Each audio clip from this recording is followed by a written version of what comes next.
In the winter of 1870, a man named Jacob Hawke, along with his wife Emily and their young daughter Clara, ventured deep into the Canadian North for a hunting expedition.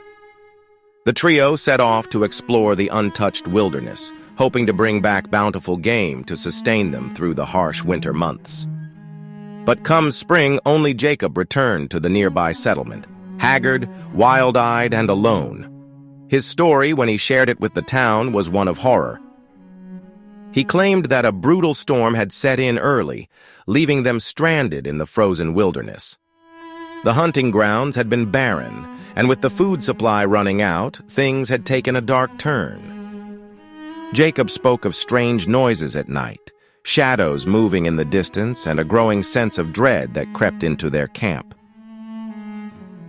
But what truly disturbed the settlers was Jacob's insistence that his wife and daughter had been taken.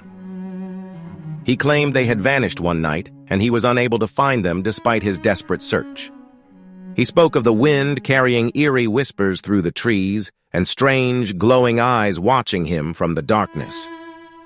Skeptical of his story, a group of men from the town decided to venture into the wilderness to find the man's camp and investigate the truth behind the unsettling tale.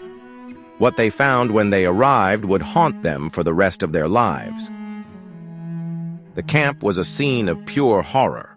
Snow was stained crimson, and remnants of what appeared to be human remains were scattered across the campsite.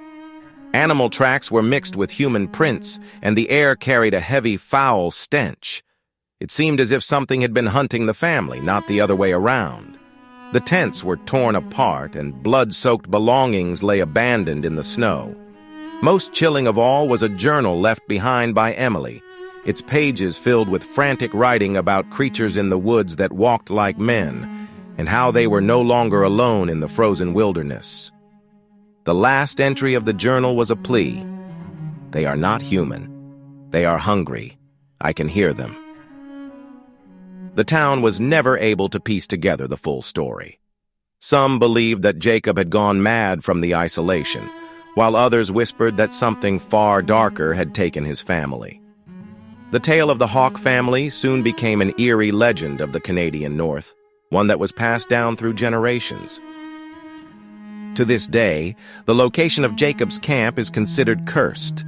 No one dares to venture too deep into that part of the wilderness, and the haunting memories of the family's disappearance linger in the air like the ghostly whispers of the wind. Some say Jacob never left the wilderness, that he's still out there wandering in search of his lost family.